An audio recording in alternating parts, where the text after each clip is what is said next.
सद्गुरुदेव भगवान की जय। पार्वती पति हर हर महादेव। पूरी त्रिलोकी काली में काली होगी महाराज।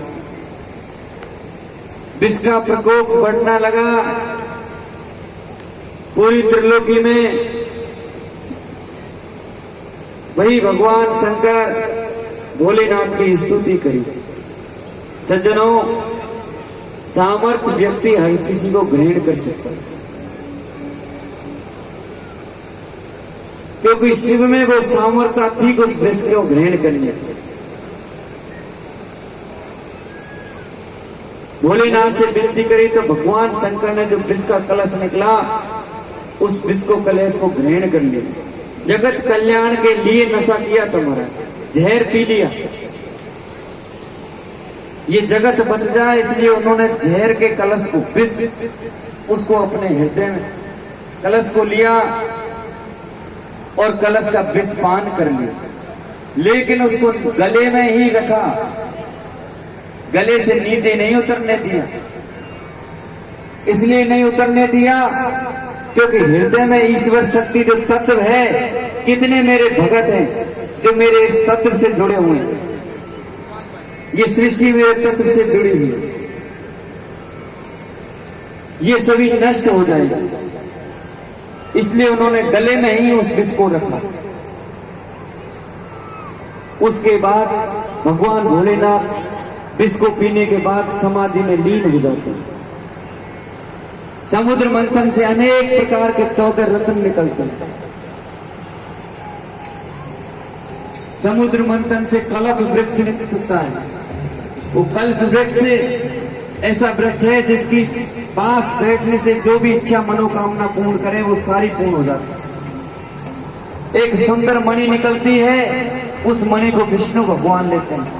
कल्प वृक्ष को देवताओं को देते हैं। उसके बाद समुद्र मंथन से कई प्रकार के रत्न निकलते हैं। लक्ष्मी जी समुद्र मंथन से प्रकट हुई। समुद्र की पुत्री लक्ष्मी समुद्र से प्रकट हुई। अब लक्ष्मी किसके पास जाए महाराज? वही जगदम्बा मां भवानी तो शिव के पास चली गई, लेकिन ये माया है लक्ष्मी, वो माया तो मायापति के पास जाएगी और किसी के पास नहीं जा सकती। और माया के पति विष्णु है, तो शिव समाधि में लीन थे। सभी देवताओं ने कहा लक्ष्मी को विष्णु भगवान स्वीकार कर, और वो लक्ष्मी को विष्णु भगवान ने स्वीकार किया। विष्णु की बहन जिसे झाड़ू कहते हैं। सज्जनों, ये झाड़ू छोटी मोटी चीज नहीं है। हमारे घर से दरिद्रता किस प्रकार बढ़े, किस प्रकार आवे, ये कुछ सीखने योग्य मर्ग प्रसंग है। आज कब कब माता बहनों को झाड़ू लगाना चाहिए घर में, और कब कब नहीं लगाना चाहिए। ये लक्ष्मी की बहन है। और समुद्र मंथन से नमक का उद्घाटन हुआ, जो लक्ष्मी का भाई है।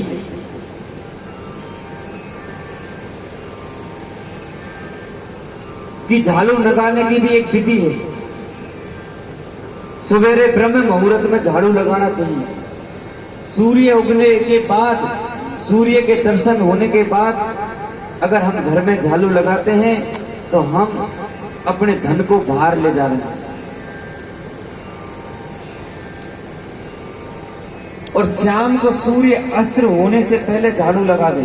अंधेरा होने के बाद झाड़ू नहीं लगाना चाहिए। ये कुछ शास्त्रों में लिखे हुए मर्म है।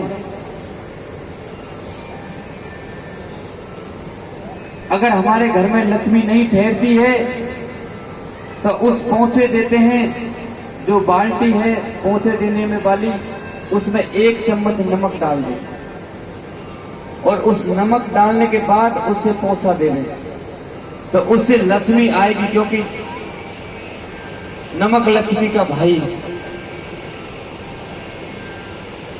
कूड़ा कचरा अंधेरे अंधेरे में फेंक देना चाहिए। सूर्य उगने के बाद कूड़े कचरा ले जाते हैं तो सूर्य भगवान का प्रकोप हमारे ऊपर पड़ता है।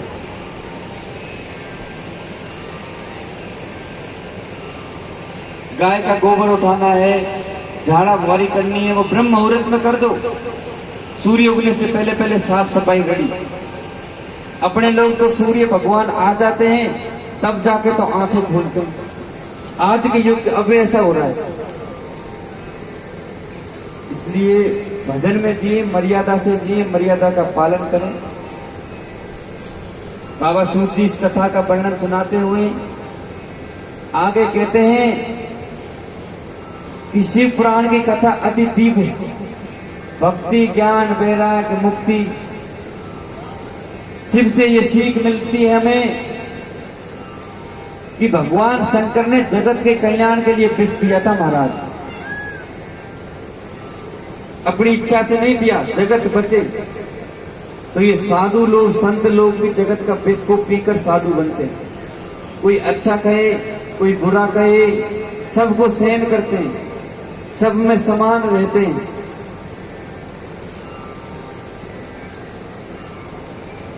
बाबा सूत जी कहते हैं कि सोनक आदि ऋषि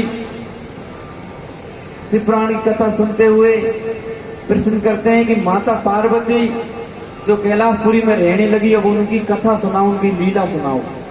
उन्होंने क्या किया? भाई जगदम्बा का रूप ले लिया, और रूप लेने के बाद किस प्रकार भगवान भोलेनाथ पार्वती के साथ रहे, हमें वो कथा सुनाओ। प्रश्न कर दिया। अब सृष्टि खंड की कथा यहां समाप्त होती है। यहां सती खंड चालू होता है पार्वती का। अब आज से कथा माता बहनों के लिए ध्यान देने योग्य कथा है।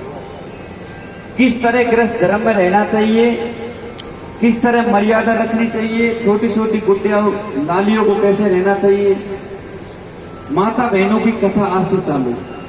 क्योंकि सती खंड में पार्वती का ही चरित्र है। पार्वती ने कैसे रही, कैसे शिव की भक्ति करी, और शिव पति की बात नहीं मानने पर पार्वती सती का क्या हाल हुआ। बाबा सूत जी 81,000 मुनियों को सुनाते हुए यही कथा ब्रह्मलोक में नारद जी को ब्रह्मा जी सुना रहे हैं। यही कथा सनकादिक ऋषि सनातन सनत कुमार संतों की सभा में सुना रहे हैं। ये नारद जी कथा सुना रहे हैं, नारद जी को ब्रह्मा जी। ये सती चरित्र तक ही ब्रह्मा जी नारद जी को कथा सुनाएंगे। आगे जब कार्तिकेय जी का चरित्र आएगा तब नंदीश्वर कथा सुनाएंगे कार्तिकेय जी। ये शिव पुराण की अति दिव्यमय कथा है। कौन किसको कौन का प्रसंग सुना रहा है, प्रसंग है यहाँ, किसने किसको क्या प्रसंग सुनाया, उनकी कथा है। 4-5 घाटों पर कथा हो रही है। 5 देवताओं ने प्रसंग किया है। सोनक आदि ऋषियों ने प्रसंग किया तो सूत जी महाराज कथा सुना रहे हैं। नारद जी ने प्रसंग किया, ब्रह्मा जी कथा सुना रहे हैं। सनातन सनत कुमारों से संतों ने प्रसंग किया तो सनत कुमार उसका निवारण कर रहे हैं।